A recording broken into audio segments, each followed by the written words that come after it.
Ya, ya. Bueno, buenas tardes a todos, bienvenidos nuevamente.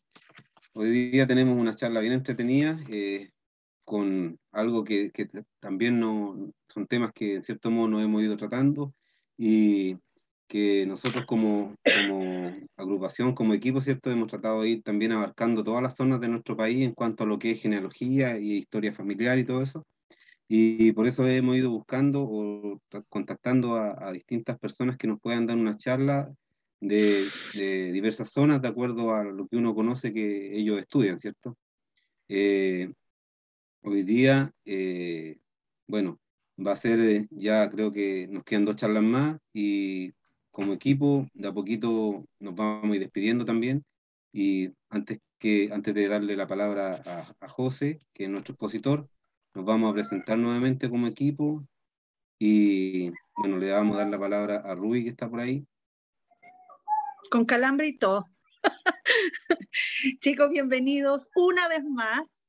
Voy a hacer un pequeño comentario. Mi nombre es Rubio Baez Elizondo, apasionada de la genealogía. Hoy sigo estudiando y aprendiendo más gracias a Vida la Genealogía y a nuestros excelentes expositores de este año, que ha sido, ya, nos quedó la vara altísima. Pero los que creíamos que el Norte Grande se había quedado en el tintero, no. Viva la genealogía, lo saca de entre las cenizas y trae al Alflo y nos dice, aquí está el Norte Grande. Yo como ariqueña y quiqueña lo digo. Feliz por esta charla el día de hoy. Gracias, José. Para mí es Cristian, un privilegio. Gracias. Cristian. Bueno, por mi parte, bienvenidos todos, que sea una grata conversación. Se aceptan todas las teorías conspiranoicas también. Creo que se pone más entretenido todavía. Veamos qué pasa y eso. Ya nos quedan pocas sesiones. Los dejo invitados, como siempre, para el programa del momento, todos los miércoles un poco después de las 11 en Radio ADN, Genealogía. Mañana vamos a ver O'Higgins y Riquelmes, por si acaso. Invitado. Gracias. Pablo. Bueno, hola, buenas noches. Pablo Blanco acá. Bienvenido, qué bueno que están todos. Y bueno, un poquito ratificar el mensaje que ya estamos cerrando el ciclo de este año. Tuvimos varias charlas, todas buenísimas, y Alfred va a estar a la altura también, lo tenemos súper claro y una de las razones por las que está invitado. Nos quedan 2 sesiones más, el 24 y el 31, me imagino. Sí. José, tú lo puedes confirmar. Correcto. Y con eso cerramos este año ya hasta el próximo. Ya veremos qué pasa, si hay quórum pandémico para seguir juntándonos online o no. Gracias, Pablo. Arturo, no sé, no lo veo, parece que no está. No está. Bueno, por mi parte, José Melo Ríos, de Temuco, agradecido de ustedes, ¿cierto?, por participar y seguirnos nuevamente. Y como lo han dicho los chicos ya, este año ha sido realmente con excelentes charlistas, unos temas de maravilla. Yo creo que todos hemos aprendido un montón. Y bueno, la charla de hoy no se va a quedar atrás en ese sentido porque, como les decía, hemos ido buscando las temáticas y quienes trabajan en genealogía a través del largo de nuestro país y para que nos vayan contando y mostrando su trabajo también, sin que no se nos escape ninguna zona. Y hemos avanzado y eso nos permite crecer a nosotros en conocimiento, ¿cierto? Y también acercarnos a nosotros como personas y también como grupo de quienes participamos en estas maravillosas charlas. Nuestro invitado hoy, bueno, es de la zona de acá de la Araucanía, también de Los Ángeles tiene su familia, pero está radicado en el norte del país y se ha dedicado bastantes años a lo que es el estudio de las familias del norte, familias salitreras, de Tarapacá, Tacameño y todo lo que abarca la zona donde él está ahora viviendo. José Alflorino Torres es experto universitario en genealogía y archivos de la Universidad de Córdoba y trabaja en genealogía de la Universidad de Tarapacá. Así que él maneja bastante el tema, ha escrito un libro de 2 tomos que es fantástico, por ahí lo está, también está en digital, lo pueden buscar en internet si no me equivoco, José, no sé si está en alguna página. Sí, en la Y página bueno, del repositorio de la Universidad de Tarapacá. Ahí lo pueden sí, encontrar. ahí un libro maravilloso. Así que, bueno, espero que disfruten de esta charla maravillosa con José y a disfrutar.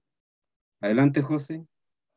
Antes de, por favor, apaguen su micrófono y las consultas al final por el chat si gustan. Gracias.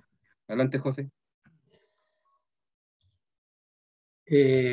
Bueno, voy a estar compartiendo acá para empezar, digamos, adentrándonos en el tema, ¿ya?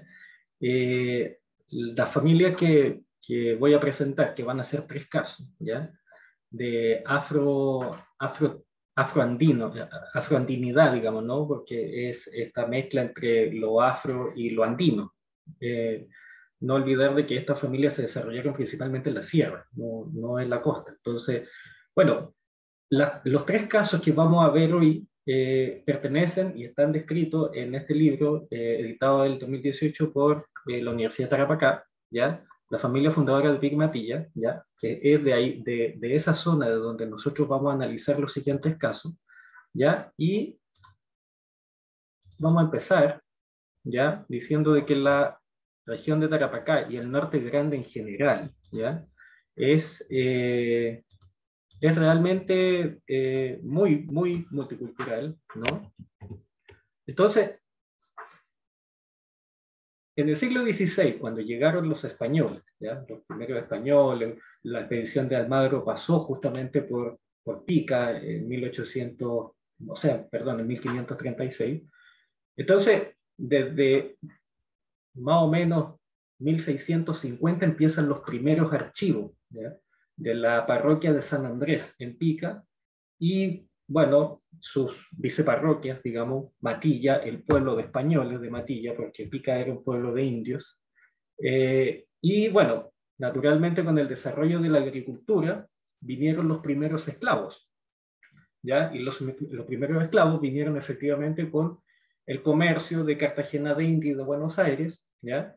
Y bueno, fueron llegando paulatinamente a las haciendas, ¿ya? A diferentes oficios, ¿ya? Después se va a ver su descendencia ligada a la minería de la plata, a través de los buitrones, por ejemplo, en La Tirana, ¿no? O en Guantajaya, ¿ya? Y después se va a ver justamente los descendientes de estas mismas gentes, digamos, se iban a ver involucrados en el mineral del salitre. Entonces, el primer caso que vamos a ver, ¿ya? Es justamente de la tatarabuela de una amiga mía, doña Josefina de Arroyo y Soto, ¿ya? Doña Josefina nació en 1883 en Pica y falleció en 1946, ¿ya? Y ella, bueno, esta fotografía nosotros la encontramos, ¿ya? En un baúl muy antiguo, ¿ya? Y bueno, al comienzo ella me decía, ella es Josefina Arroyo, y es alguien de mi familia, pero no sabía quién. Entonces, bueno, yo me empecé a fijar, si uno analiza la fotografía, se van a dar cuenta que los rasgos étnicos que tiene esta señora no necesariamente obedecen a la negritud en sí, sino que son pequeños detalles que uno va dilucidando y diciendo, ah, mira, por esto eso, por esto eso otro. Doña Josefina pertenecía a una larga familia peruana, ¿ya? De Pica, ¿ya? Pero esta familia fue en la segunda mitad del siglo XIX, digamos, ligada a la tierra y a otros desarrollos económicos muy importantes. Por lo tanto, era gente que era muy pudiente. Pero ¿cómo de alguna manera esta gente tan pudiente podía descender justamente de una clase tan desfavorecida y de la cual en Pica tampoco se habla, ¿no? O sea, se hablaba o sea, este tema del afro salió hace un par de años atrás, solamente, ¿no? ¿Ya? Entonces, vamos a ver de que doña Josefina, el primer documento que nosotros tenemos es Josefina Arroyo y Soto, nacida el 18 de febrero del 83, casada con Juan Mitchell. Ya Juan Mitchell era un minero de García de Mendoza, que es un lugar que queda cerca de Colchane, para el altiplano boliviano, porque el altiplano boliviano estaba muy conectado con Tarapacá, ¿no? Esa zona, el sur andino que se llama, es una zona que eminentemente conectada económicamente, desde muy antiguo, desde el tiempo prehistórico. Entonces, si nosotros seguimos la secuencia genealógica de la señora Josefa, nos encontramos con que ella era una hija natural, ¿ya? Y era hija natural de Adrián Arroyo, ¿ya? Y de doña Eleuteria Soto, ¿ya? Aquí en el testamento de don Adrián, su padre, aparece justamente su digamos, reconocimiento, ¿no? Porque antiguamente las personas esperaban hasta cuando ya tenían que enfrentarse al juicio final y les daba esto, ¿no? De hacer los testamentos y de reconocer a los hijos que tenían, ¿no? Entonces es algo que es muy extendido en toda la genealogía de todos lados, yo creo, ¿no? Pero era necesario encontrar este documento para justamente hacer la filiación genealógica, ¿ya? Entonces, acá nosotros tenemos otra parte del testamento, ¿ya? Donde aparecen los padres de este padre natural, ¿no? O sea, los abuelos de doña Josefina, que aparecen acá, efectivamente, en la primera parte del testamento, ¿ya? Donde dice que es hijo legítimo de José Arroyo y de doña Manuela Lucay, ¿ya? Entonces, bueno, la genealogía en esta zona, a diferencia en el sur, que en el sur es un poco más complicado porque la cantidad de población y de movilidad era mucho más alta, ¿no? que en las zonas norte, ¿no? En las zonas norte solamente se concentraban en diferentes, digamos, quebradas, lugares donde habían recursos, donde se asentaban las haciendas y durante siglos la misma gente perteneció al mismo lugar. Era muy difícil que llegara uno de acá, aunque se sabían perfectamente las interconexiones que había. Y claro, Chile no es la excepción. O sea, la familia Valtierra, por ejemplo, viene de Santiago de Chile en el tiempo colonial. Entonces, hay un montón de cosas que es interesante ver los fenómenos de migración de norte a sur y por qué se produce. Entonces, aquí nos vamos una generación más atrás, ¿ya? Donde aparece el matrimonio, ¿ya? De don José Arroyo con doña Manuela Lucay, de los abuelos de doña Josefina, ¿ya? Y aquí, bueno, nosotros vemos que don José Arroyo es hijo natural de doña Gertrudis. Doña Gertrudis Arroyo fue una mujer que debe haber sido bastante importante en su tiempo. Debería haber, digamos, tenido algún tipo de fama o fortuna, ¿no? O de una instrucción bastante alta, porque ella, por ejemplo, fue la que es progenitora de toda la familia Guagama en Pica, que es una familia cacical. Yo diría que es la familia más importante cacical que desciende hasta nuestros días, ¿no? Son perfectamente identificables sus descendientes, ¿no? Entonces, y esa era la familia terrateniente indígena a la que pertenecía justamente de la que habla Lautaro Núñez, la aristocracia indígena, ¿no? Esta aristocracia fuerte, ¿no? Poderosa económicamente, tenedora de la tierra, donde estos españoles llegaron justamente a casarse con estas mujeres para poder acceder a esa riqueza, ¿no? Entonces, bueno, entre el siglo XVII y el siglo XIX vamos a ver muchos casos italianos, españoles que se asentaron en La Pampa y efectivamente se casaron con las señoritas de esta familia, ¿no? Entonces, si nosotros seguimos, ¿cómo que? Ah, perdón, me equivoqué. A ver, voy a...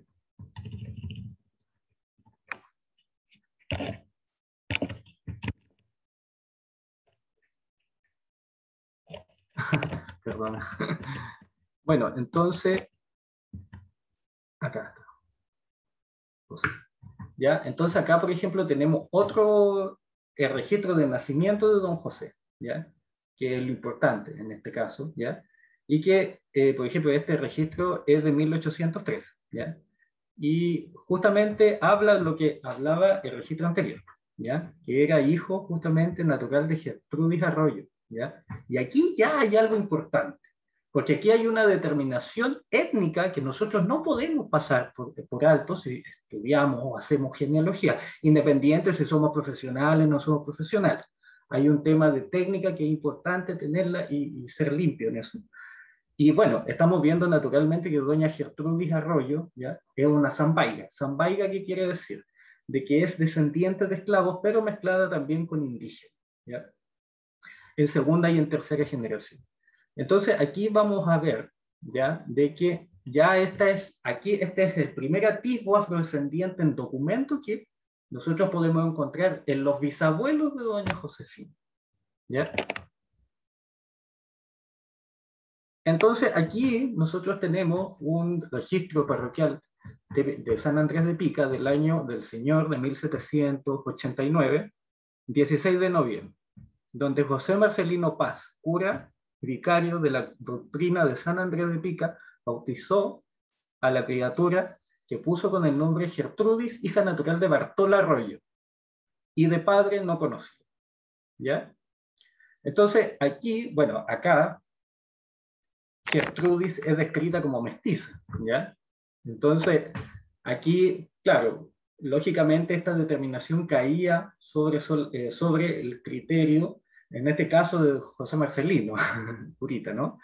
Pero naturalmente ya habiendo tal vez un registro posterior a este, donde lo describen como Zambaigo, era seguramente, tal vez quiso decir de que era mestiza a través de otras palabras, o no sé, pero de alguna manera es la misma persona. Para hacer estas filiaciones hay que controlar todos los datos, es importante contar con un procesamiento de todos los datos.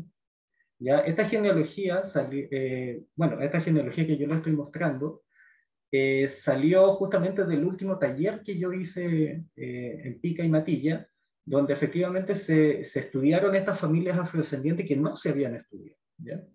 Entonces, para hacer genealogía en un lugar, ¿ya? En este caso en Tarapacá, hay que tener el control total de los documentos, ¿ya? No hay otra Gertrudis nacida en ningún año, ni antes ni después de esta fecha, ¿ya? Es importante también tenerlo en cuenta, pero esa sistematización es muy delicada porque lleva años haciéndolo. Yo llevo 10 años trabajando con los registros de tipo. Entonces, claro, uno ya empieza como a conocer a la gente, así, sí, la Gertrudis que une estas familias, y ahí, digamos, se arma todo el tema. Entonces acá tenemos el registro de defunción de la misma Gertrudis, ¿no? Pero en el año 1853, ¿ya?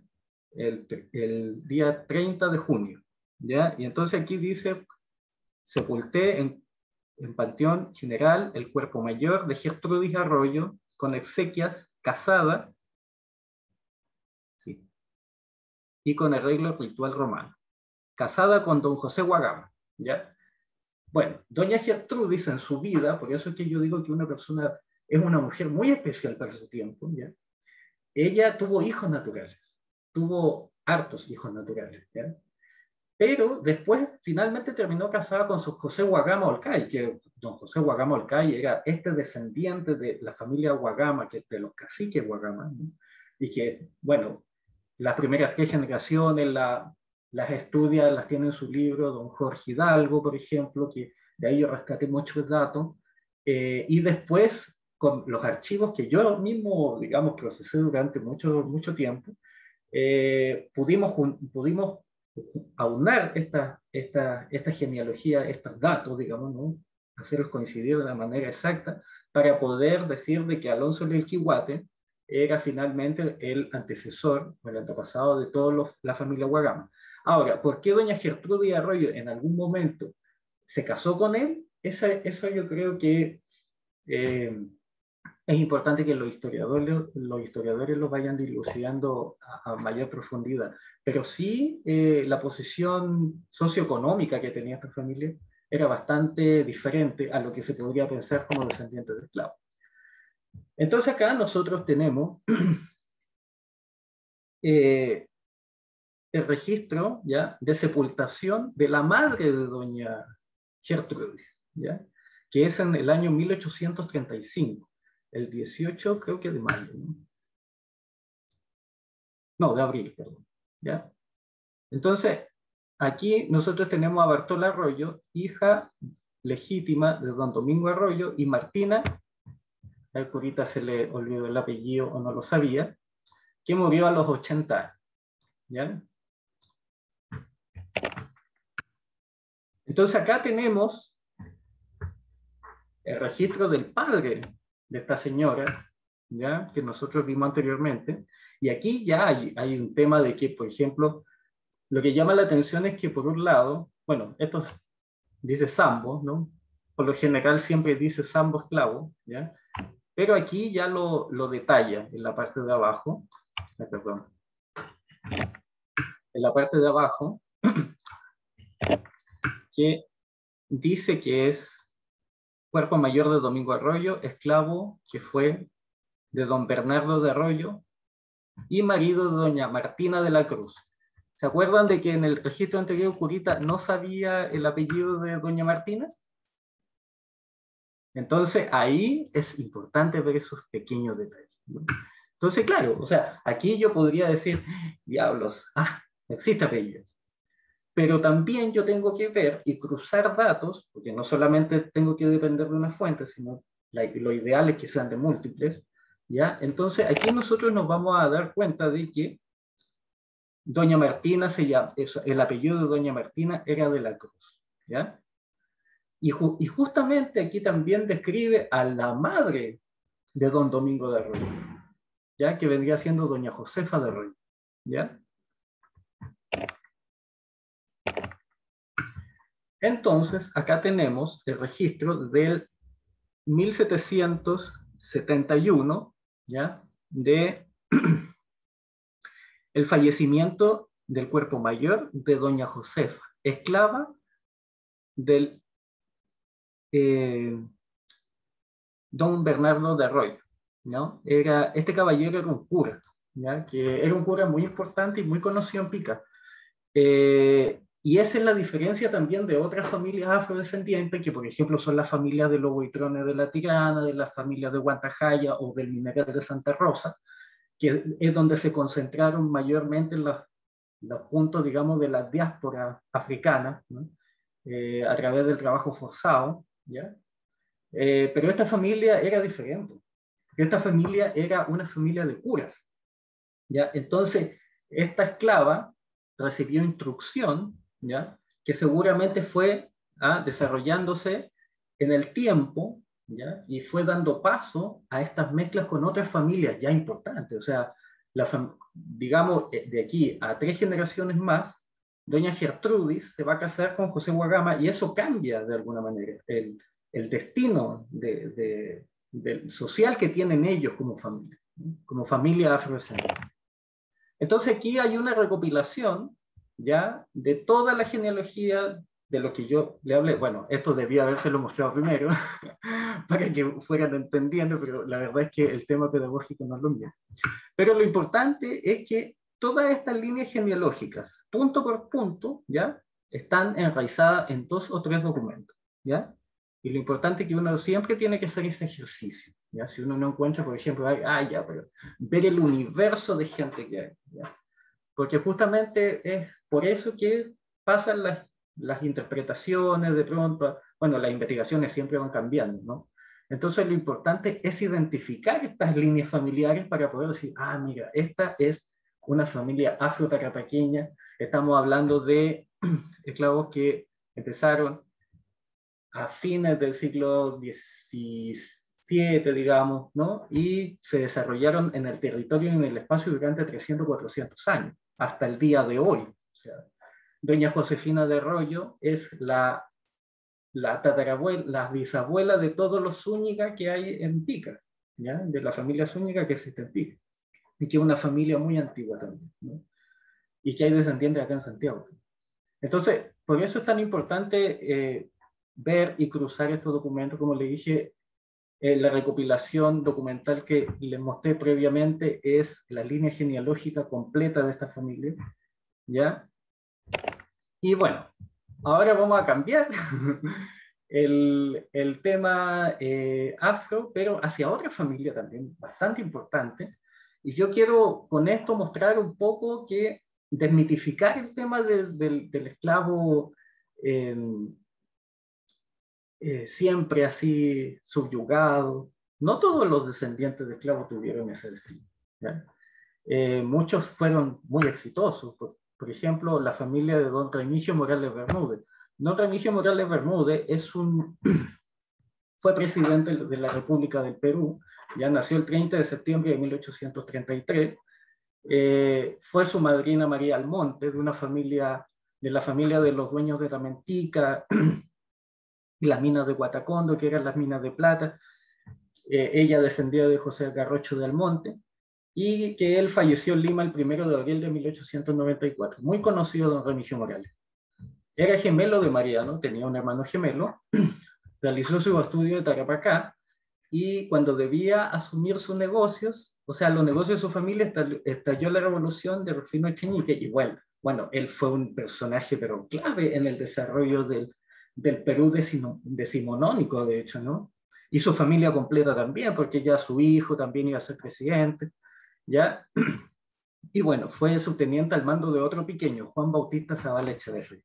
Juan Bautista Zavala Echeverría, perteneciente a una de las familias más españolas del oasis, ¿ya? Del oasis de Matilla, ¿ya? Juan Bautista Zavala Echeverría estaba ligado con la gobernación de Tarapacá, porque su hijo iba a ser gobernador de Tarapacá, don Santiago. Y bueno, participó en la batalla de La Palma, que no es menor, porque finalmente es lo que nos queda de este mundo salitrero, que es Humberstone, ¿no? La salitrera Humberstone es la ex salitrera La Palma, ¿ya? Y él era hijo de Manuel Damaso Morales Vera, ¿ya? Y de doña Catalina Bermúdez y Soto Alciato, que era de una familia genovesa. Entonces, acá nosotros podemos revisar la genealogía de don Remigio a través de generación en generación, ¿ya? Pero nos encontramos con la sorpresa de que 4 generaciones atrás ya nos íbamos a encontrar con don Ventura Morales, ¿ya? Que era el bisabuelo de don Remigio, nació en 1726 y falleció en 1776, y que ya era descrito como mulato de Matilla, ¿ya? Entonces ahí vemos que desciende una familia Zamba desde el siglo XVII, estamos hablando de 1698, ya 1670, digamos, donde la familia ya existía ya, y ya estaba al servicio de una hacienda. Esta familia, por ejemplo, no se logró identificar el digamos, la persona africana, digamos, ¿no? Pero sí hay una descripción completa de lo que es el desarrollo étnico del documento. Y bueno, aquí finalmente vamos a mostrar el tercer caso, que es el de doña Luisa Mendoza de Núñez. Bueno, yo cuando vi este retrato realmente quedé impresionado, porque es un retrato que claramente muestra una mujer afrodescendiente, ¿ya? De fines del siglo XIX, ¿ya? Muy elegantemente vestida, por supuesto que sí, ¿ya? Y fue nacida en Pica en 1848, ¿ya? Hija natural de Mercedes Mendoza Echeverría, nacida en 1805, y Lorenzo Alcaicay, ¿ya? Familias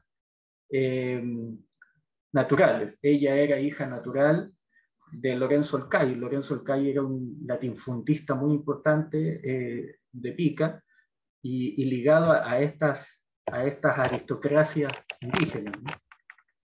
Y más encima nos encontramos con que Luisa es cuñada del salitrero camiñano Mariano Alcay Bedoya, que fue también Aquí se produce eso de la afrodescendencia, pero a través de justamente estas redes económicas muy importantes. Entonces, doña Luisa era hija de doña Mercedes Mendoza Echeverría del Valle de Quisma, ¿ya? El Valle de Quisma es un valle que queda entre Pica y Matilla, ¿ya? Y donde, digamos, se produjeron las primeras vides que trajeron los españoles, se sembraron ahí, ¿ya? Y ella era hija de Basilio Mendoza y doña María Josefa Echeverría y Vicentelo, nacida en 1787, esclava libre del deán de Arequipa, Francisco Javier de Echeverría.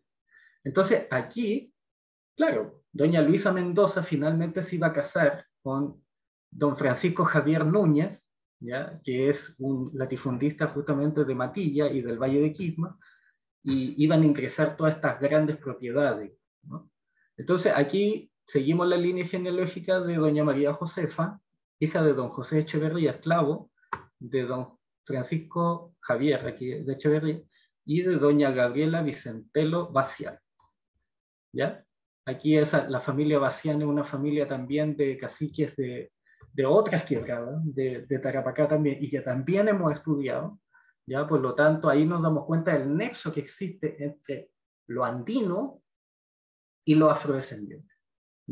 Por eso es que cuando nosotros hablamos de afroandinidad, no es lo mismo que hablar de lo afro, por ejemplo, en el sur, digamos, acá en Santiago, obedecía a otras realidades sociales, a otras dinámicas sociales.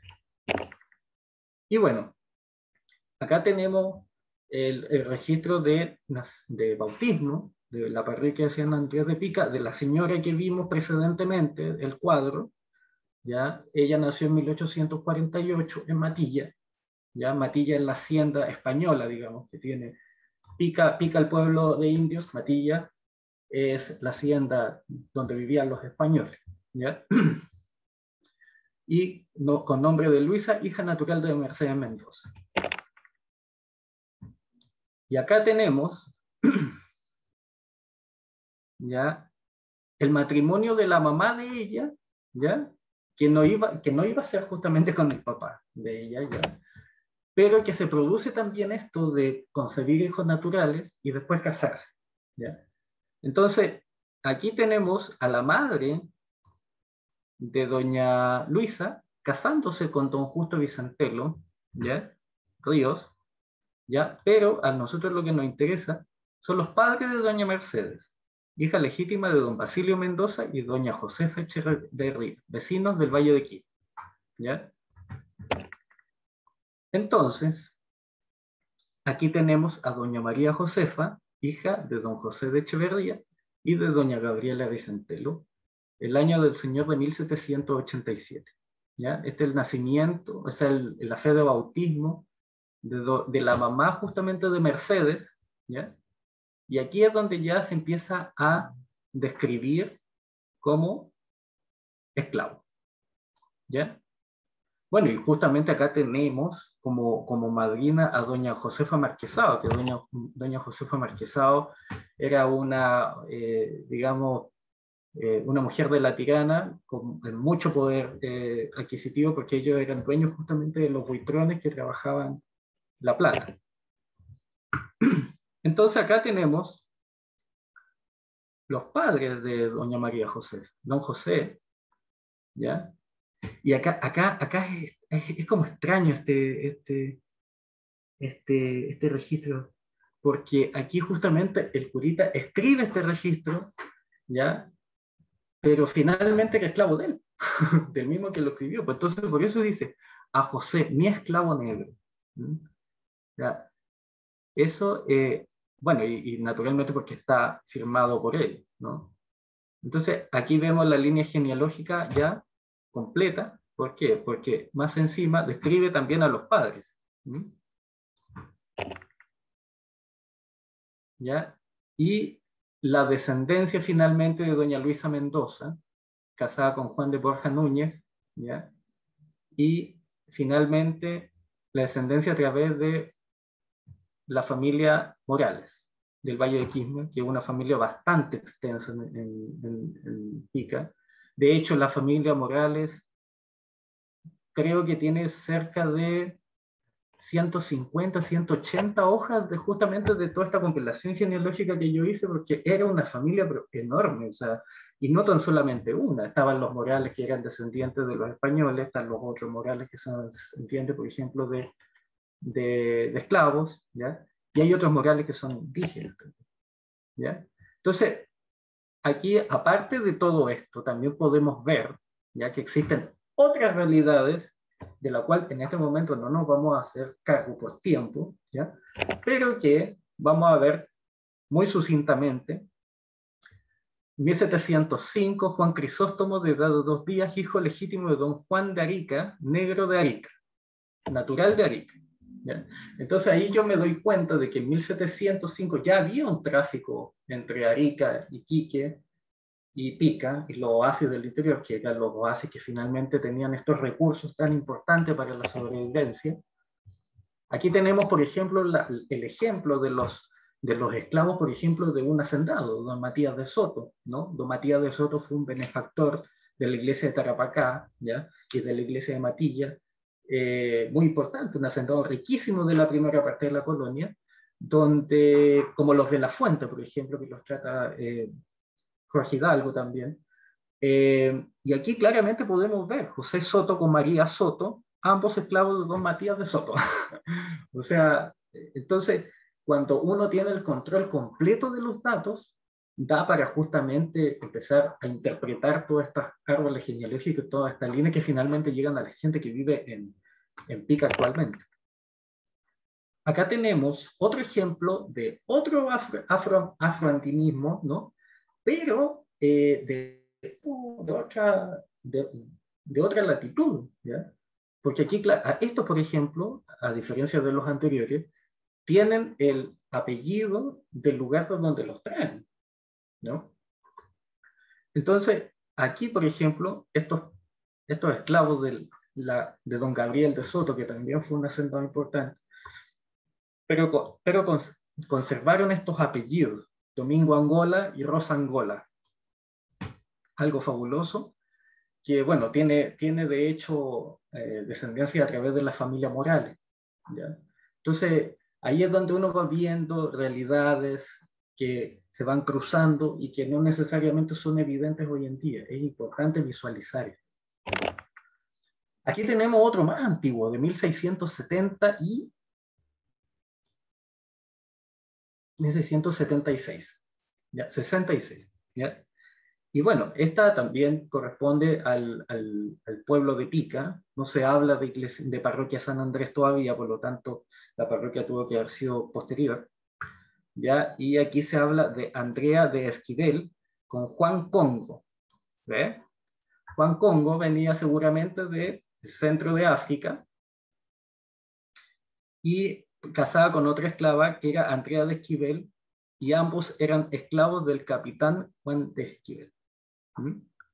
Entonces, bueno, a través de toda esta familia hay descendencia con otras familias y que nosotros vamos encontrando, digamos, estos atisbos coloniales, afroandinos o afrotarapaqueños, que lo podemos ver reflejado finalmente en la segunda mitad del siglo XIX a través de los retratos perdidos de las familias de Pica y Matilla. Espero que les haya gustado mi muestra. Siento que no es nada lo que les dije, pero hay muchos detalles que también son importantes visualizar. Estas exposiciones son justamente para hacer un poco de justicia histórica y poder mostrar de otra perspectiva qué es lo que fueron los afro-tarapaqueños, digamos, en la familia actual. Eso. Muchas gracias, José. Muy buena charla en realidad. Nos permite conocer un poco más sobre las familias, ¿cierto? Y cómo se desarrollaron en realidad en distintas partes del país, como lo dije anteriormente, y eso a uno le va enseñando un poco más, no solamente sobre otras familias y otros pueblos también que fueron formando parte de este conjunto, sino también del trabajo que tú estás realizando en el norte y también la modalidad que pueda tener cada investigador, ¿cierto? Para investigar y el detalle en realidad que ve cada investigador, porque todos tenemos una manera diferente y como tú dijiste algo bien importante en un momento sobre esa, no soy profesor como para hacer la parte de presentar, pero es algo que uno también va aprendiendo en el camino. Así que te agradezco tu charla y bueno, le damos la palabra a las personas que están presentes por si quieren hacer consultas, comentarios.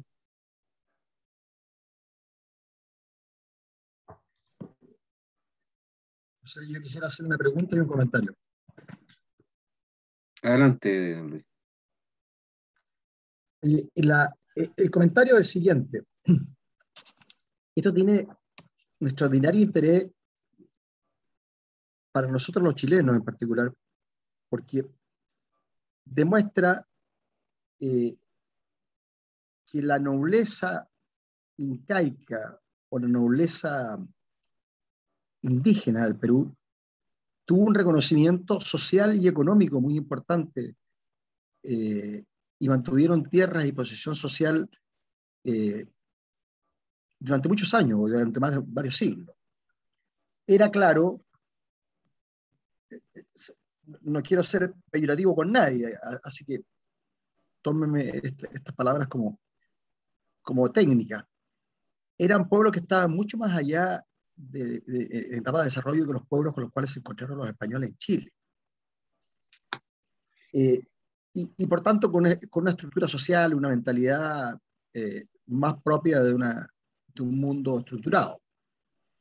Yo tengo un libro que se llama Los Inca Reyes del Perú, que lo compré en Lima hace años atrás, y que al final la historia de varias familias importantísimas de la nobleza y cuál fue su situación. Situación que en alguna medida tiene una analogía con la situación de los indígenas chilenos y particularmente los araucanos que estuvieron entre el Biobío y el Tolten, ¿no es cierto?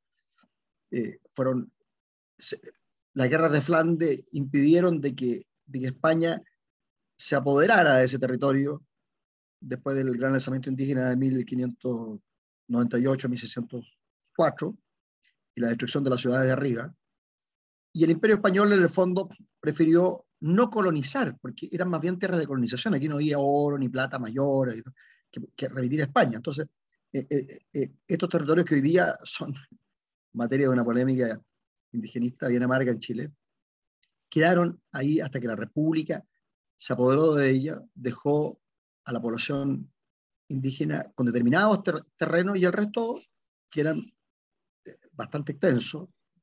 Hay discusión, pero se dice que los habitantes entre el Biobío y el Tolten, que hoy día deben vivir 1,5 millones, quizás más de personas, los indígenas eran alrededor de 400, 500.000. Los remató y chilenos los compraron y trajo inmigración suiza, etcétera, etcétera. Entonces, es una historia muy distinta.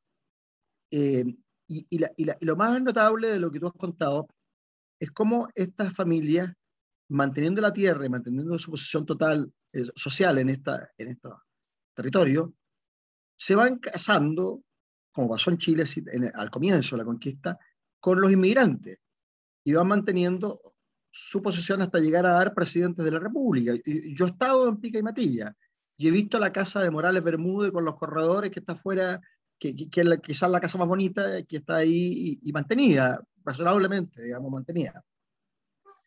En Chile, el ingrediente negro es un ingrediente bastante ocultado, pero también bastante menor, parece ser en porcentaje. Y salvo el caso de los Sanfuentes, no hay claridad de gente o presidente de la República que tenga ascendencia negra comprobada. Digamos.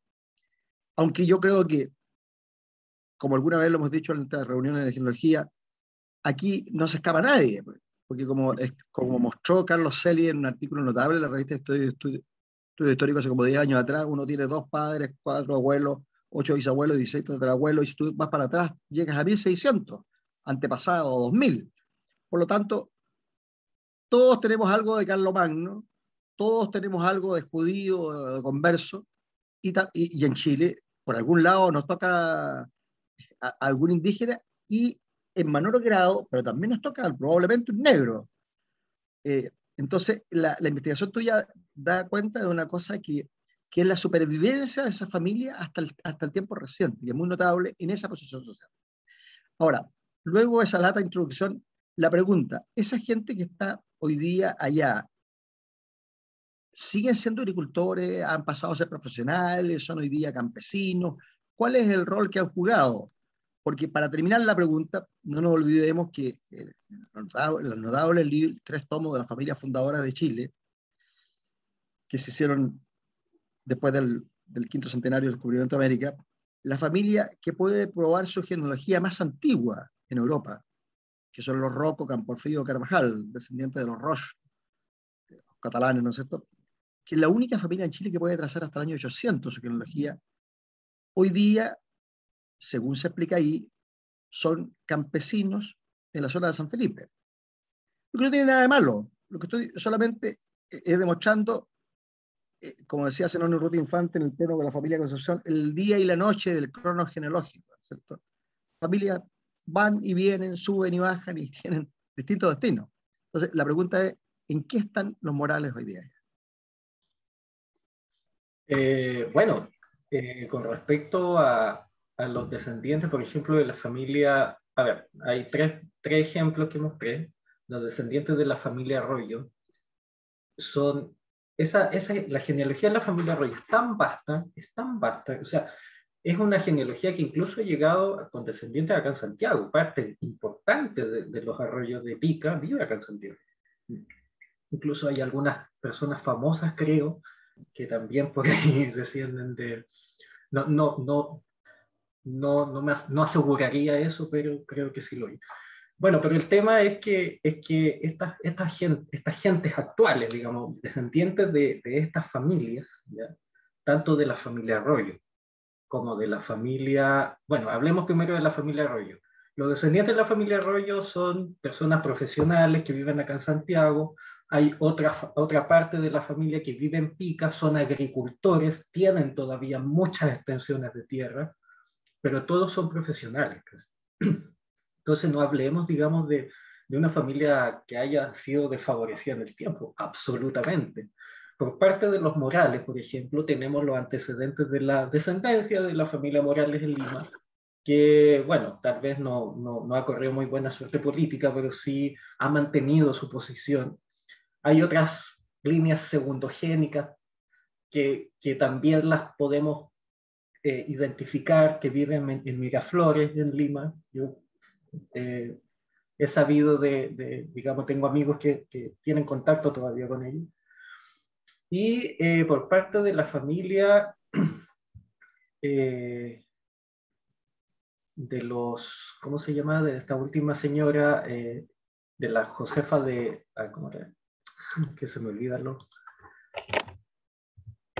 de doña Luisa Mendoza.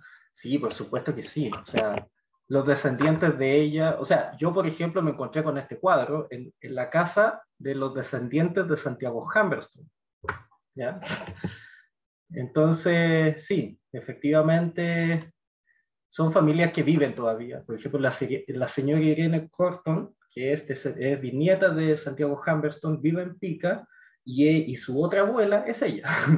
Y justamente ella me facilitó ese cuadro, que es fabuloso, porque es una casa donde uno entra y es como que todavía estuviera en el tiempo de la salitrera, así algo fabuloso. ¿Ah? Entonces, ahí es donde está el recuadro de la señora. Bueno, el del caballero se cayó para el terremoto, así que lo tienen guardado. Y al frente está Santiago Humberstone en cuadro de grafito, ahí, solamente para la familia, por supuesto. Entonces, claro que es importante este cruce, porque ¿quién iba a pensar que finalmente doña Paula Núñez Mendoza se iba a casar, ¿no?, con Federico Corton Humberstone? Entonces ahí se une todo lo que es el imaginario del norte y las redes económicas y las redes sociales y las redes étnicas.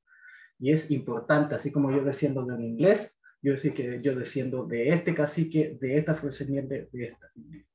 Eso es importante. Es como súper importante para la genealogía la honestidad. Y yo creo de que es un momento de exaltar todas las raíces que nosotros tenemos. ¿Ya? Dejemos de pensar un poco en el Chile profundo y empecemos a unir todo. ¿Por qué? Porque, por ejemplo, hay familias, como yo le había dicho anteriormente, la familia de Blas Valtierra, que emigró a Pica en el tiempo de la colonia. La familia Lecaros también. Hay una rama Lecaros importantísima en Pica hasta hoy en día, que son descendientes de los Lecaros de Santiago. Entonces, ¿hasta dónde nosotros también podemos ver y llegar y unir? Que es lo importante y lo que nos interesa, porque algo estamos haciendo esta actividad. Entonces, fabulosa su pregunta, don Luis, le agradezco infinitamente. Espero que haya quedado claro.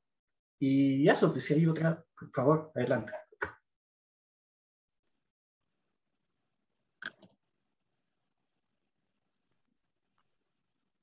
José, yo te quería consultar algo. Las colonias afro que están en todo el norte, ¿en sí tienen algo que los relacione? por ejemplo, las que estaban en Pica, las que estaban más avanzando hacia más hacia Santiago, ¿tienen alguna relación, aunque sea, no sé, de origen? ¿O después se han ido mezclando, teniendo nexos como tal vez como afrodescendientes? ¿O se han desarrollado de acuerdo a la zona de la misma forma desde el punto de vista social económico? La familia dentro del mismo espacio geográfico se han desarrollado en forma diferente. Habíamos visto el caso de las esclavas de los descendientes de curas, que justamente por alguna extraña razón, si ustedes se fijan, tienen un mayor éxito social, ¿no?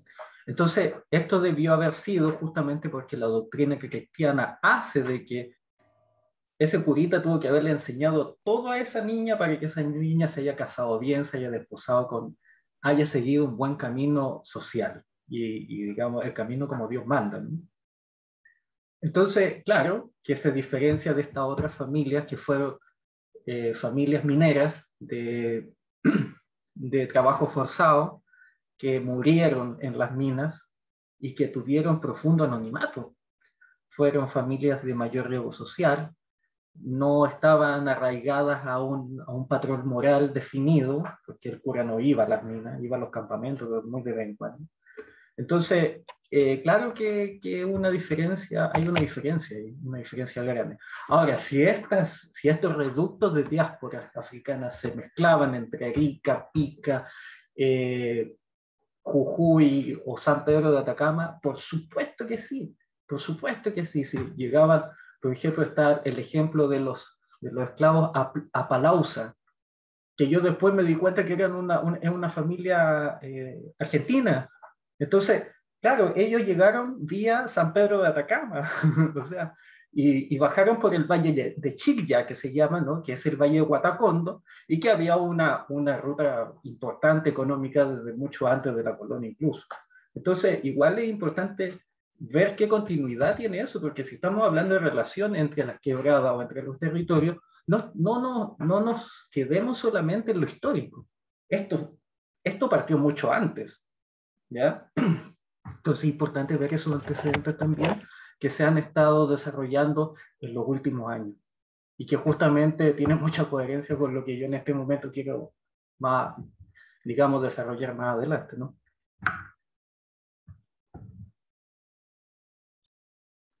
Gracias, José. ¿Alguien más que quiera hacer una consulta? Sí, ¿puedo intervenir de nuevo? ¿Sí? Si me perdonan. Oye, una reflexión a propósito de las fotos, José, que tú muestras, ¿eh? Y que una cosa que hablando hace muchos años con don Manuel Montt Leguadé, que era hijo de Luis Montt y nieto de Manuel Montorre. Hizo mi memoria sobre Montt Ibarra. Me tocó la suerte, cuando la hice el año 80 y tanto, que estaba vivo Manuel Montt Leguadé, y era una cosa increíble porque él era nieto de un presidente de la República que había gobernado entre el 51 y el 61, y era nieto de ese presidente, porque los Montt se fueron casando todos muy tarde, esa línea. Y me hizo un comentario, él había sido diputado por la zona de Cauquenes, qué sé yo, había sido presidente de la Sociedad Chilena de Historia, no de la Academia Chilena de Historia, y me hizo un comentario que te lo quiero hacer a propósito de la foto que tú muestras, porque tú dices, en la foto hay rasgos evidentes, yo creo que te refieres más bien al cráneo, ¿no es cierto?, de que esta mujer tenía antecedentes africanos. Pero don Manuel Montt, conversando con él una vez, me dijo, la población chilena se ha blanqueado mucho. Fíjate el comentario. No era tan blanca antes, es decir, ha prevalecido o ha revertido hacia los genes más bien españoles, en general.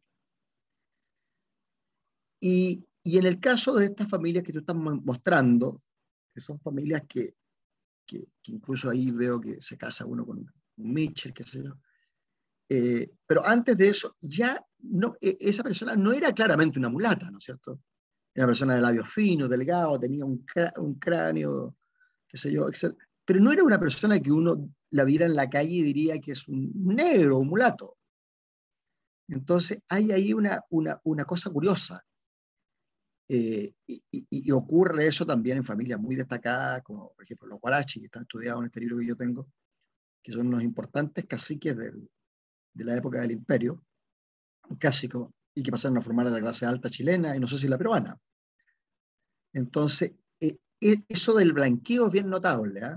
Incluso se nota en muchos descendientes de mapuche, que los mapuches no son 100% mapuches, ya tienen un porcentaje incorporado que los coloca físicamente en un estrato diferente.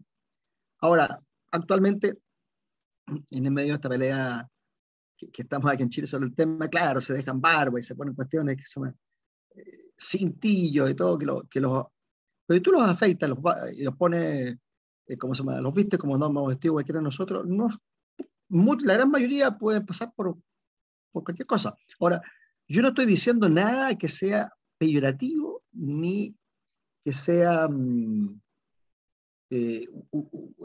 digamos, una cosa que quiera mirar en menos a la gente. Te quiero decir de que los rasgos, fíjate curiosamente, en las razas, cuando conviven y se cruzan, tienden naturalmente a asemejarse. ¿Eh?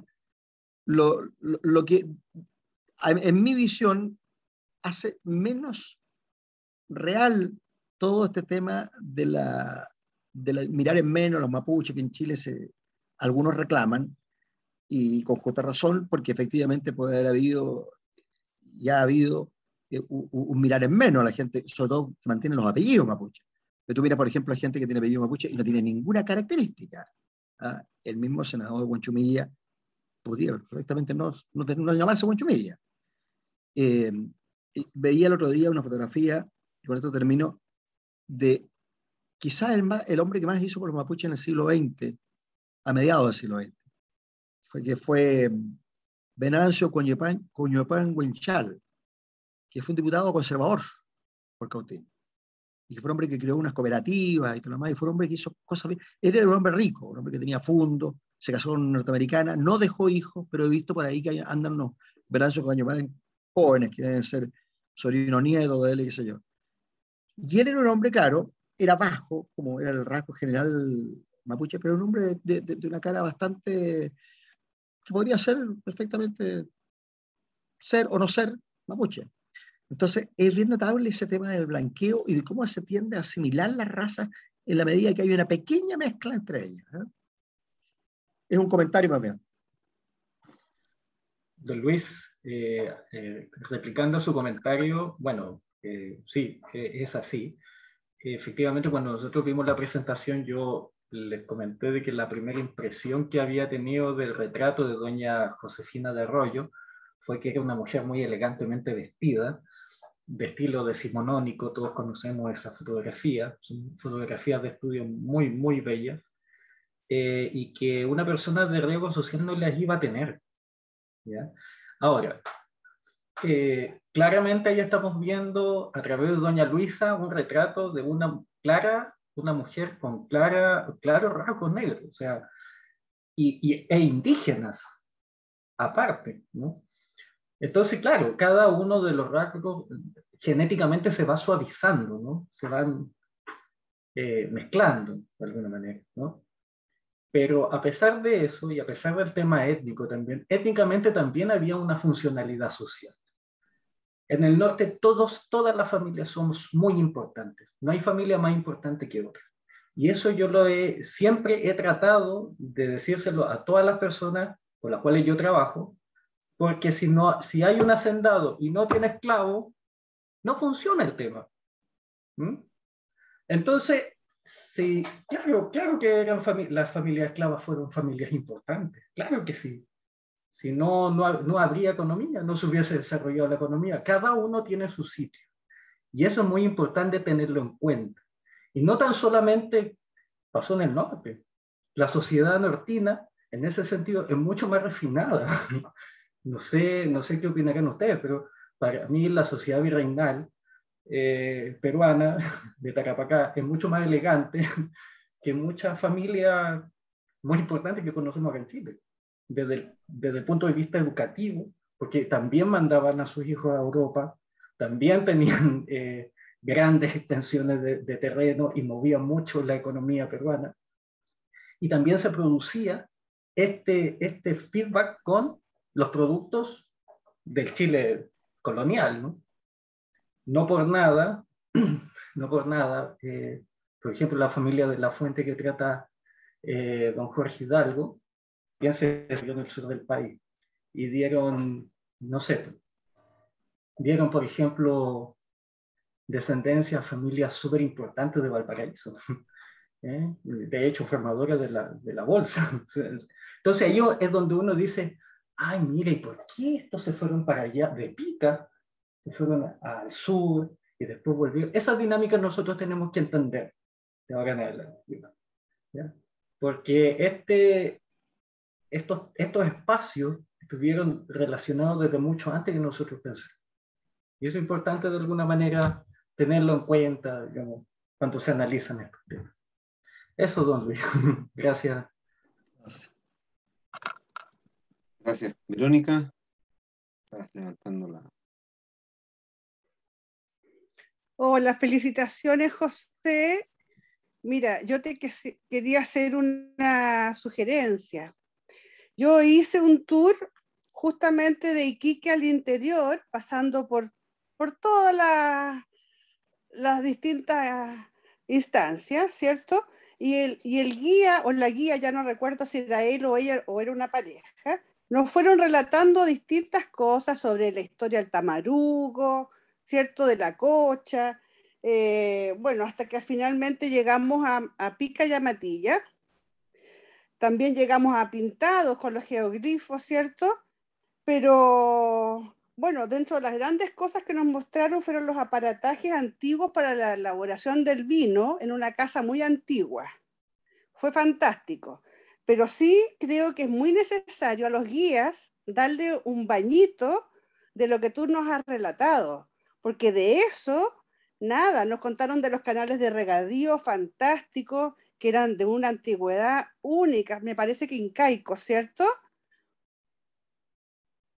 No, pero muy antiguos, los canales de regadío que se iban dividiendo las aguas para que al final a todos les llegase, pero sobre lo que tú nos has explicado ahora, nada, yo creo que es muy importante porque uno no va todos los días a Pica ni a Matilla ni a Pintados, ¿te fijas?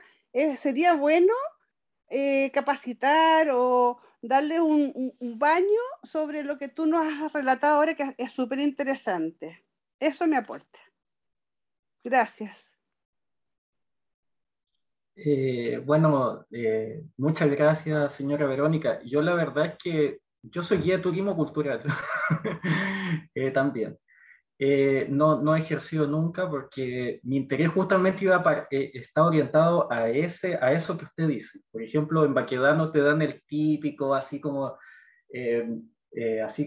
bueno, estas casas fueron importantes, que hay en Antiguo Salitre, bla, bla, bla, pero no te dicen quién vivía en cada casa. Porque todas las casas de Baquedano, independientes que sean del mismo estilo, tienen diferentes, como cada una tiene diferente disposición de motivos. Entonces, hay unas que salen, no sé, por ejemplo, los Astoricas eran muy buenos para el tema de los elementos naturales, el sol, la luna, eran como bien esotéricos. Comprar, por ejemplo, los muebles que hay en el Astorica son esotéricos, los trajeron de China, pero un montón de cosas que claro, efectivamente no se muestran, pero es que también hay que entender de que ellos no son historiadores ni son genealogistas, entonces claro, uno más que aportar, no puede tampoco involucrarse en ese sentido. Como le digo, yo hice el curso con ellos de guía de turismo, pero nunca lo ejercí, espero alguna vez hacerlo, porque claro, pues, hace falta eso justamente, porque es como que se cuenta la historia oficial, pero finalmente no es todo. Entonces, para comprender todo, hay que saber ciertos detalles que no se pasan por alto. Por ejemplo, lo que usted me cuenta del lagar que visitaron, ese lagar es de la familia Loaiza, y ese lagar está conectado con la casa de adelante, que está, digamos, porque está frente a la iglesia, esa casa, que es de una amiga, y nosotros descubrimos que toda esa cuadra era solo una casa. ¿Ya? Entonces ahí es donde nos da, claro, y que más encima ahora en el taller me encontré con la sorpresa de que una de las talleristas, el tío de ella había sido el último dueño de esa casa. Entonces ahí hay todo un tema de que por qué no está conectado el lagar con la casa. O sea, sí estaba conectado, lo que pasa es que después algo pasó ahí que se desvinculó. Pero sí, es sumamente interesante y qué bueno que conozca el norte es precioso, pero que algún día todos puedan compartir y conocer el norte, que es fabuloso. Gracias, señor Gabriel.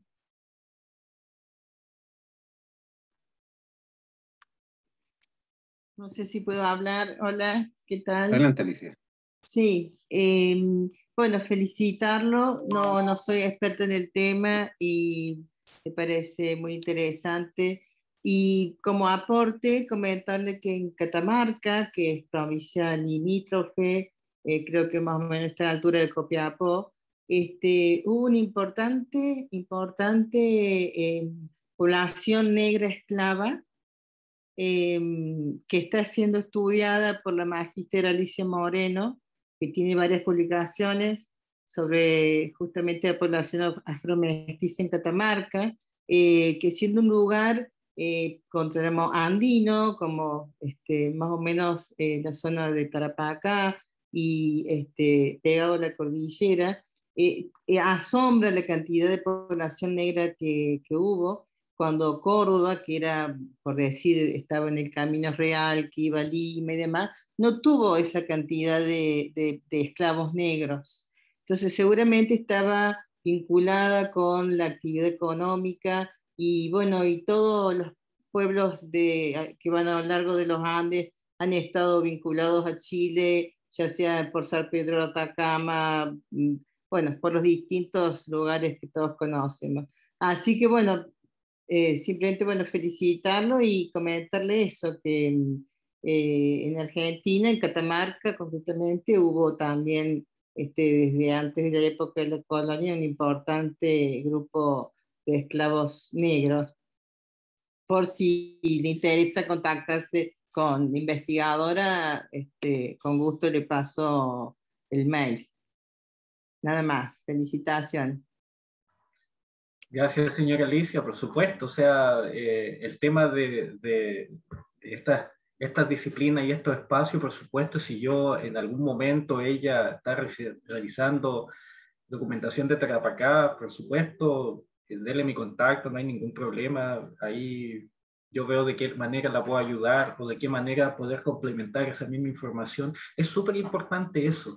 Es súper importante poder contar con esta comunicación, porque así se entienden los procesos sociales finalmente, los procesos de migración, los procesos de formación social y de funcionalidad estructural de la sociedad. Es súper importante eso. Así que, señora Alicia, cuando usted quiera nomás, me manda su correo y yo lo anoto, o si no, puede también buscarme por las redes, mandarme un mensaje, no hay ningún problema. Las publicaciones, digamos, de esta charla fueron también por Facebook, así que ahí estoy yo siempre.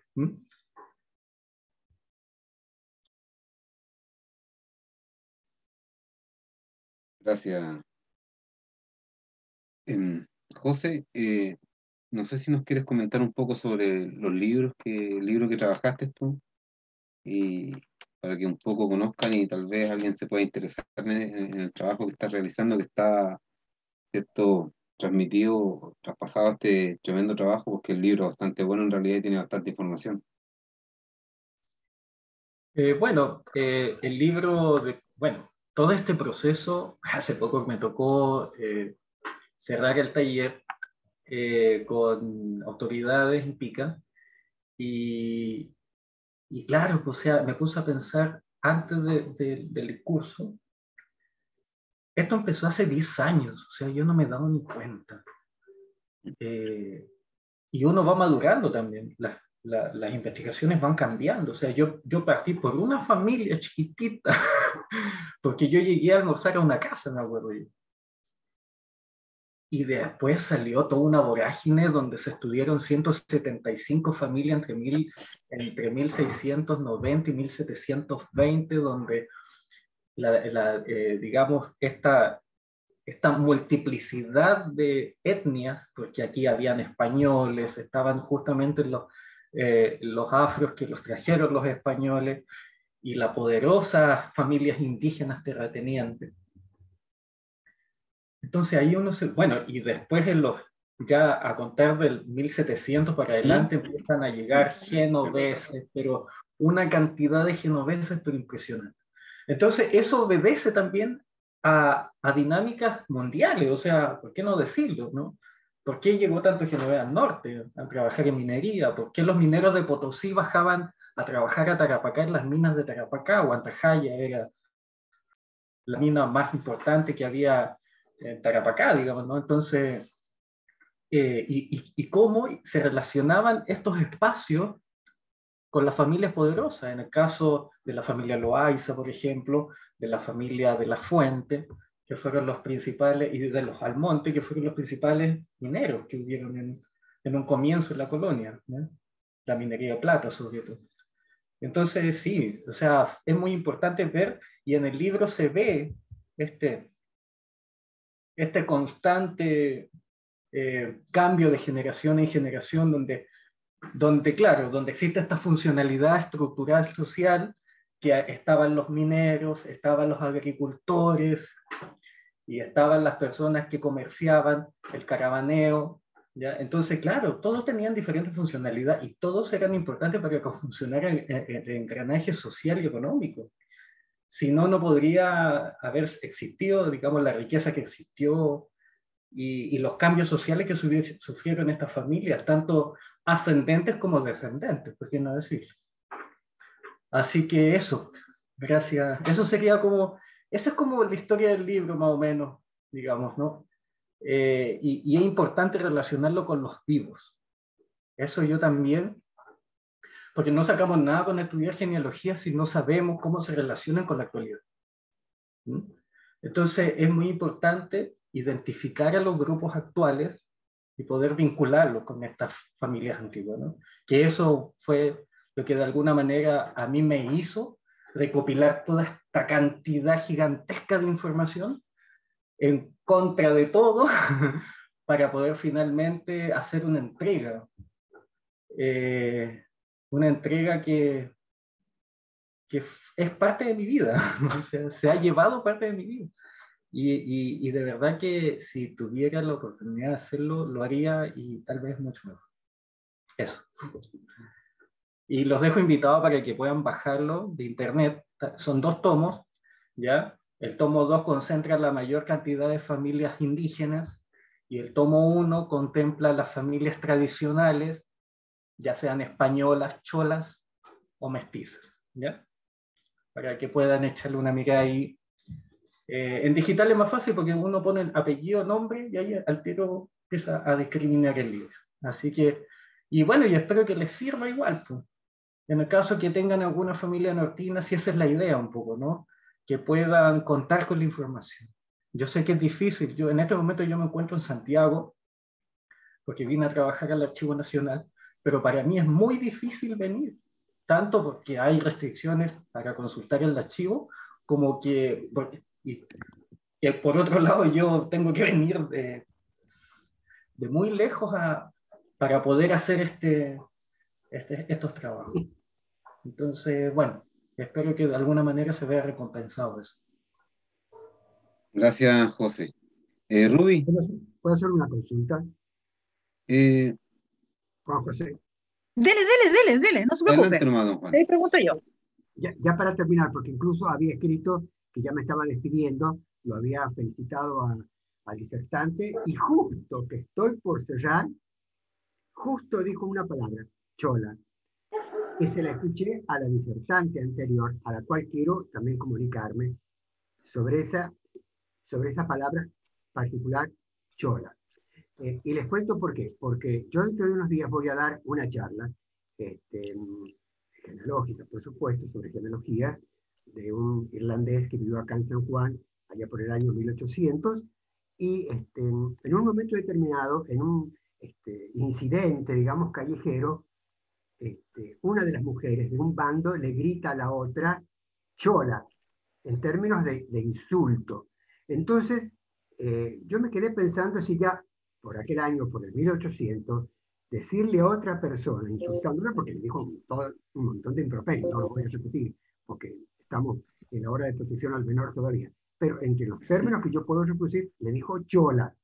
Entonces, me preguntaba si ya por aquel entonces, ese chola se refería a lo que para nosotros acá en Argentina tiene la significación respecto a los collas nuestros del norte, por ejemplo.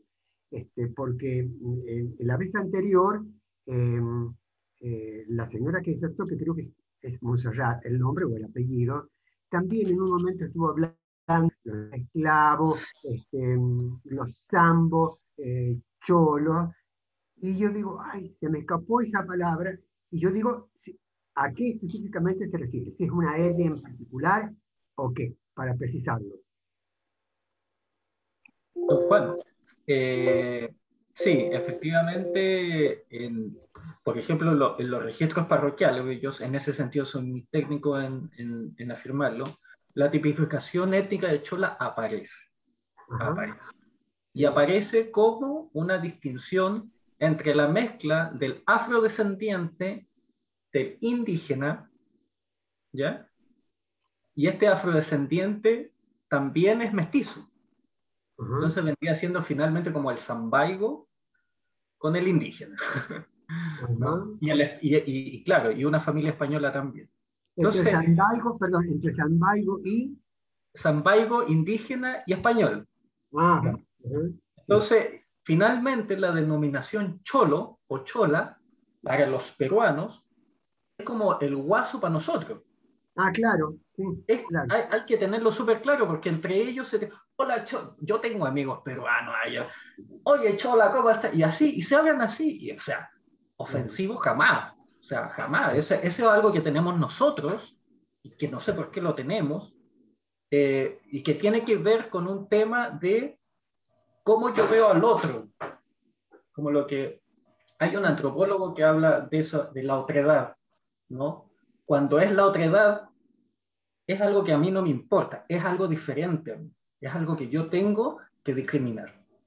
Entonces, ahí es donde se produce ese mal concepto de entender las cosas. Claro, yo me acuerdo de que mi familia es del campo, de Los Ángeles, para allá arriba, y claro, para ellos cholo es como el negro, ¿cachai? O sea, pero obedece a una idiosincrasia de campo, ¿ya? Una idiosincrasia de cómo yo veo al otro, tan diferente. Sí, yo te entiendo perfecto, ¿sabes por qué? Porque el que está insultando es único, voy a estar ahí porque creo que muchos de ustedes van a participar en la charla del día 28, cuando la está deteniendo, a la mujer que insultaba, le gritaba, por ejemplo, pez, perra, zorra, chola. Entonces yo digo, ¿qué quería decir con eso de chola? Porque yo me dediqué a buscar en todos los diccionarios, hasta de la Real Academia Española, allá del 1700, por ejemplo, 20 y algo, y ese chola medio significaba o apuntaba como a cabeza grande. Y yo digo, me parece que no apuntaba a eso. Yo me parece que tenía un carácter netamente discriminatorio desde el punto de vista racial.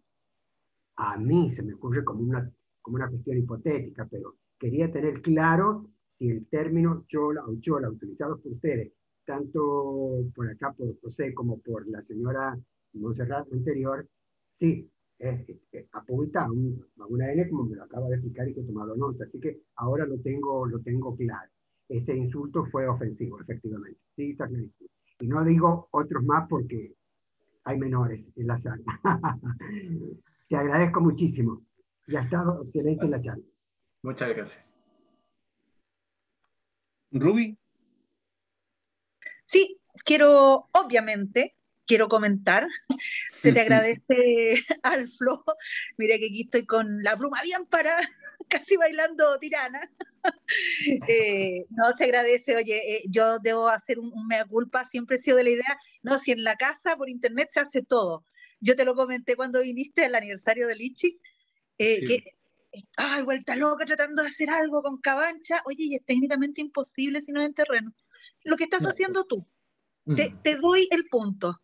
Es técnicamente imposible porque además la gente que somos nortinos o que tienen ancestros nortinos, sobre todo Norte Grande, hay un tremendo vacío, hay poca investigación. Yo tengo, gracias a Dios, tengo un tío súper bien parado todavía, que fue profe, fue presidente del Centro de Historia en Antofagasta. Él me ayuda mucho con todas estas historias, dónde hay archivos, dónde ir a revisar, pero hay un tremendo vacío que siento que tú estás llenando harto, que se agradece.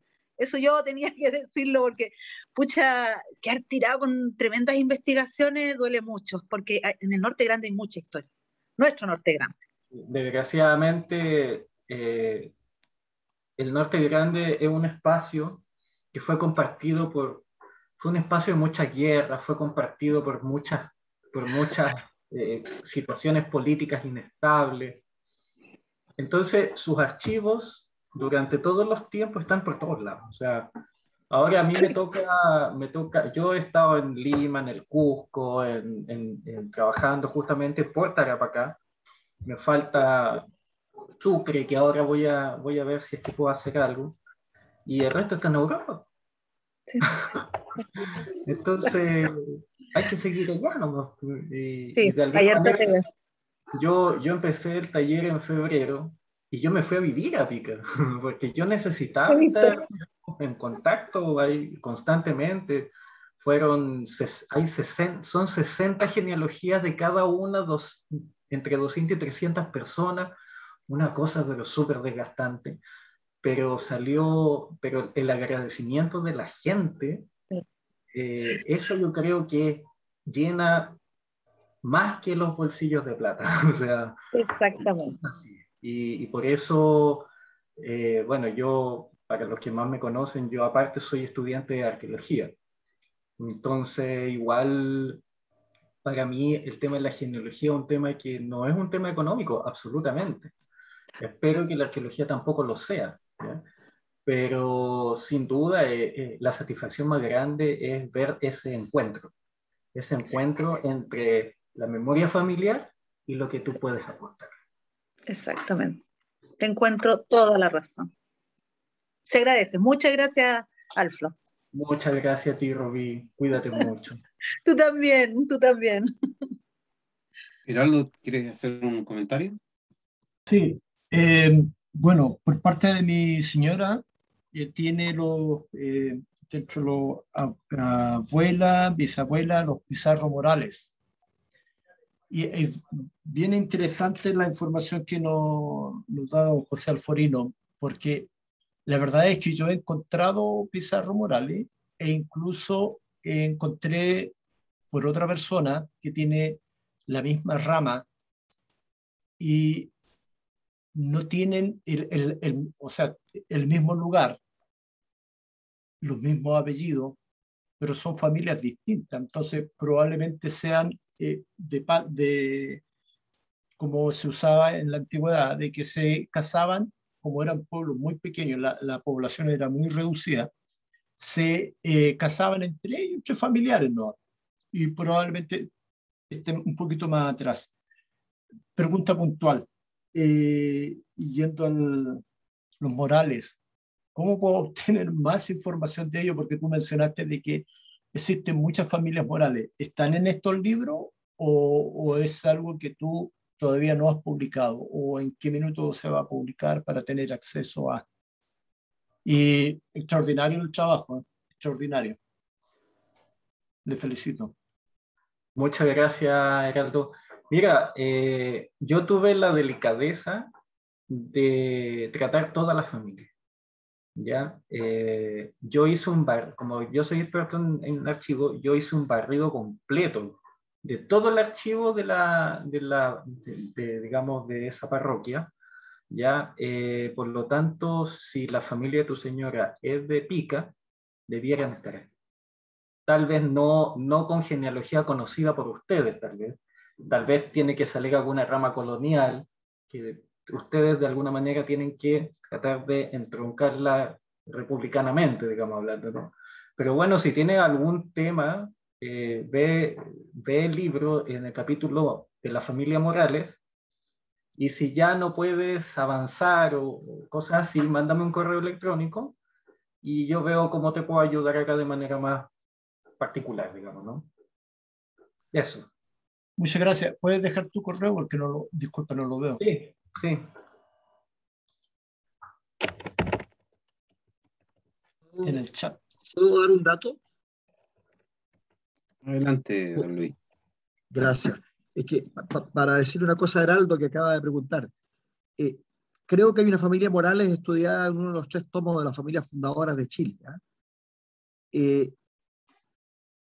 Entre los muchos méritos que tienen esos tres tomos, en los que por lo demás no están todas las familias fundadoras de Chile, porque algunas no alcanzaron a terminarse antes y algunas no han podido, tienen algún eslabón perdido. Cuando tratan un apellido y tratan una familia,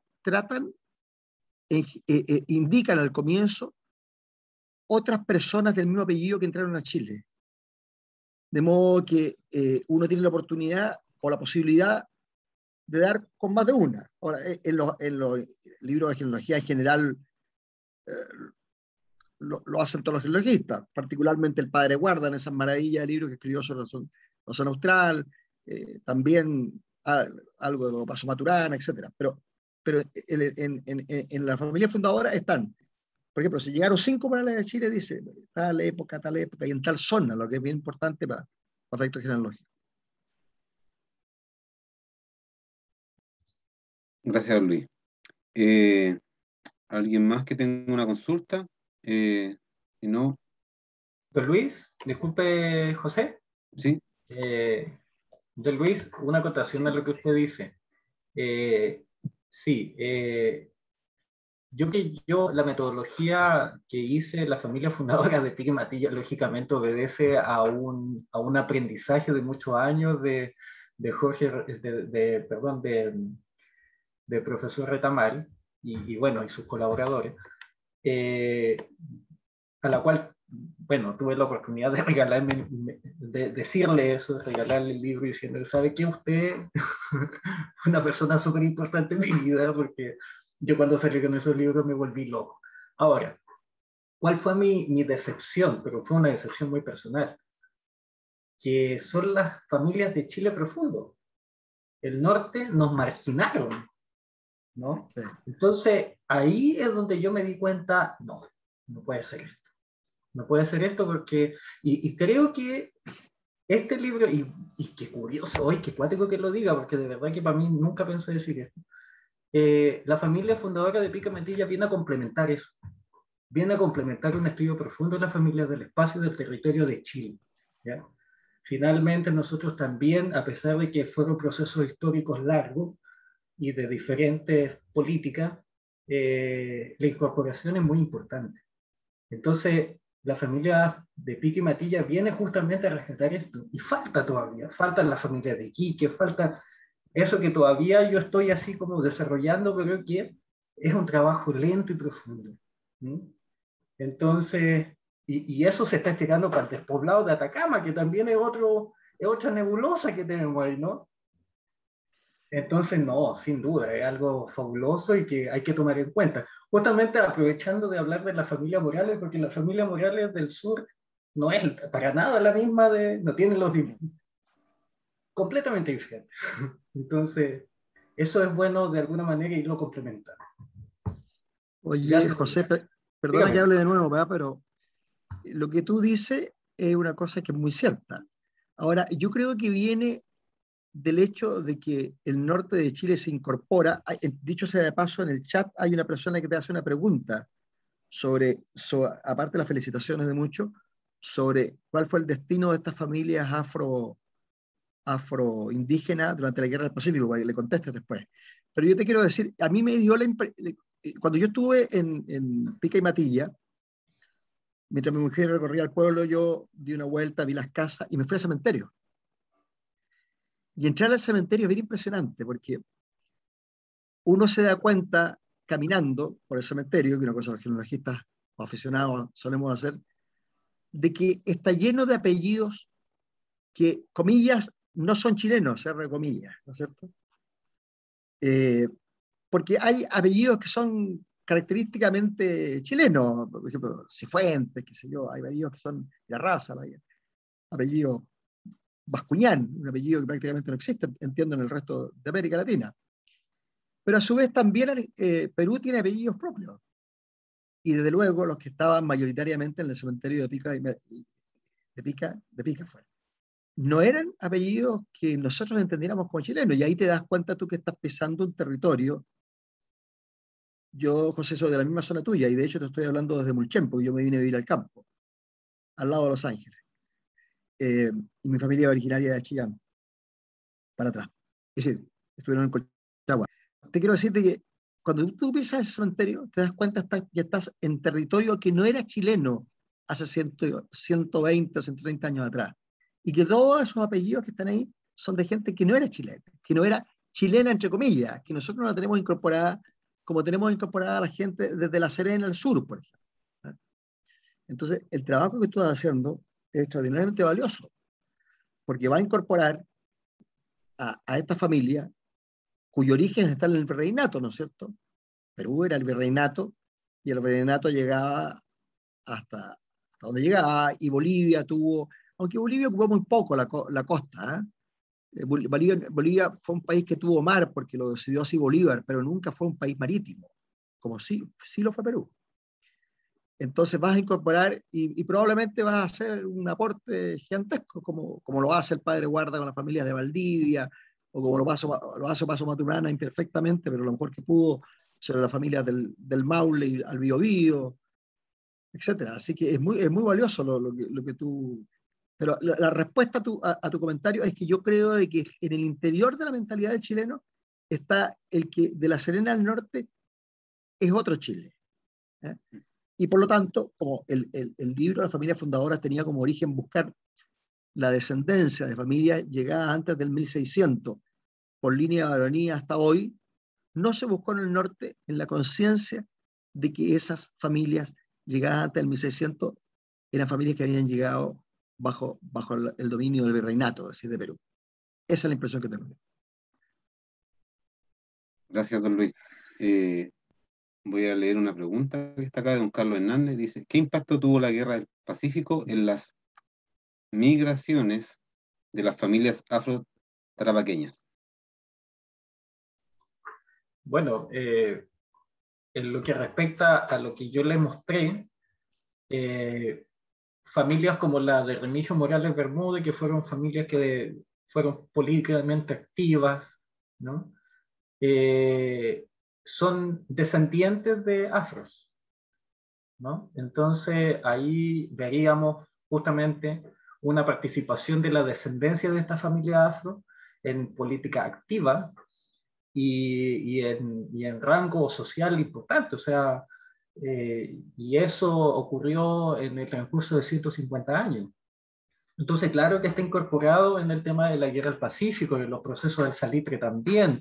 Ahora yo les menciono esto como una parte solamente, porque dentro del tema de, por ejemplo, genealogía de familias trabajadoras, pero por supuesto que tiene que haber, yo creo que el grueso de la población de las salitreras, aparte de ser extranjero, era justamente afrodescendiente, ¿no? Y tiene que ver con las minas de plata también, ¿no?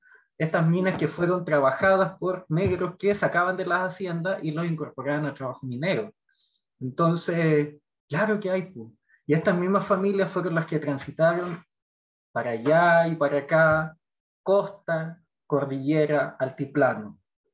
Lo que don Luis decía, por ejemplo, de que Bolivia no tuvo marco, o sea, tal vez políticamente podría ser así, pero socioeconómicamente el altiplano ha estado durante millones de años conectado con la costa a través del intercambio comercial. Millones. Esto, lo que nosotros estábamos hablando, es el pelo de la cola de la historia, ¿ya? Que es lo que nosotros tratamos. Pero esto es algo continuo y de mucho antes. Si no, no veríamos restos arqueológicos carangas en las costas de Arica. Entonces ahí hay una continuidad histórica que hay que realizar, pero a través de otras disciplinas. Y eso es lo que de alguna manera yo, no sé, no me quiero hacer cargo solo, pero yo he pensado en hacer. Entonces, claro, porque ahí uno entiende por qué finalmente el territorio del altiplano estaba tan conectado con las quebradas. Y por qué existía esta reclamación política posterior después. O sea, es todo coherente si lo vemos desde el punto de vista cultural. Así que, bueno, hay personas en Bolivia que están desarrollando genealogía y están desarrollando antropología, que es muy importante de pronto revisarla.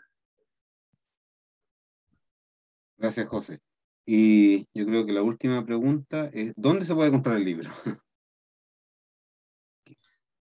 El libro no se puede comprar porque fue una donación mía a la comunidad y porque el libro de la familia fundadora fue financiado por un fondo público, ¿ya?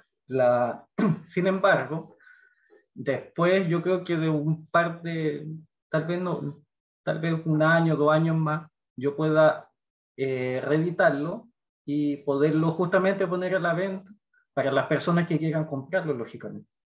¿Mm? Pero está a disposición en internet, se puede bajar, lo pueden imprimir, ¿ya? Pero no podría decirle yo, digamos, dentro de lo luego así, no va a salir en la venta o cosas así, porque también hacer una reedición incorpora cambios, incorpora otras familias que no habían estado tratadas antes, y el tema de la afrodescendencia tal vez cambie un poco la metodología de las familias, pero la idea es que sea un libro, tal vez va a ser, incluso como va a ser más desarrollado, puede ser que sean más tomos. Entonces, no lo sé, ahí estoy viendo porque es un tema interesante, un tema que yo tengo que hacer en algún momento, pero como recién estoy terminando los procesos anteriores del libro, tendría que pasar un tiempo más para hacerlo. Pero sin duda que si se hace, va a ser mucho más completo de lo que está hoy en día. Gracias, José. Bueno, yo creo que con esto estaríamos terminando nuestra charla de hoy. Por mi parte y parte de nuestro equipo, ¿cierto? Agradecer enormemente a José por su charla, por el trabajo que está realizando, también por lo que significa este trabajo, que al final es integrar, ¿cierto? El norte de Chile a lo que es la investigación y el trabajo genealógico, porque, como bien dijo don Luis, justamente los trabajos se focalizan en ciertas partes y el resto no se incorpora. Entonces, lo que hacemos nosotros también como Viva la Genealogía, de invitar a distintos expositores de distintas partes, justamente con este propósito, de integrar y conocer también el trabajo y la familia y todo lo que está relacionado a lo que comprende Chile en torno a sus habitantes y a su composición también. Así que muy agradecido, José, por querer participar con nosotros, aceptar nuestra invitación y, y por tu trabajo, porque en realidad yo tengo los libros, los recibí de tu mano y son fantásticos, es un trabajo enorme, tremendos libros. Y bueno, yo sé que sigue siempre en este trabajo de seguir investigando, igual que todos nosotros, que parece que nunca nos cansamos de esto porque nos encanta, porque al final es conectar lo de antes con nosotros mismos, al final es conectarnos y descubrirnos nosotros. Así que gracias por tu trabajo y gracias a todos ustedes por acompañarnos. Y bueno, nos veremos la próxima semana con una nueva sesión de Viva la Genealogía. Que descansen, que estén todos bien. Nos vemos. Gracias. Chao, chao, que Gracias, estén bien. José. Gracias. Gracias. Gracias, Alfredo. Florino. Cuídense. Gracias, que estén José. muy bien. Gracias por esto. Muy bueno. Muy bueno. Muy bueno. Buenísimo. Gracias. Chao, Chaito. José, gracias. Gracias por Súper. todo. ¿Ah? Oye, Gracias. Chao. el abuelo de mi suegro, el descendiente croata, era blanco, le decían el gringo. Y le decía a su esposa, a la tía, a la abuela, le decía chola, pero en forma de cariño. ¿Ah? Y era es descendiente de boliviano. Sí, pues, es que las familias de Tarapacá siempre estuvieron muy incorporadas con Tarapacá, entonces, o sea, de Bolivia, perdón. Entonces, eso es como, Claro. como algo que se trata de borrar, pero es que es imposible hacer. Pero bueno, Sí, de esa sí. cosa económica que más adelante podríamos explicar. Eso. Un gusto, que esté muy bien. ¿sí? Gracias. Gracias, Igual. Chaito. Chao, chao. Chao.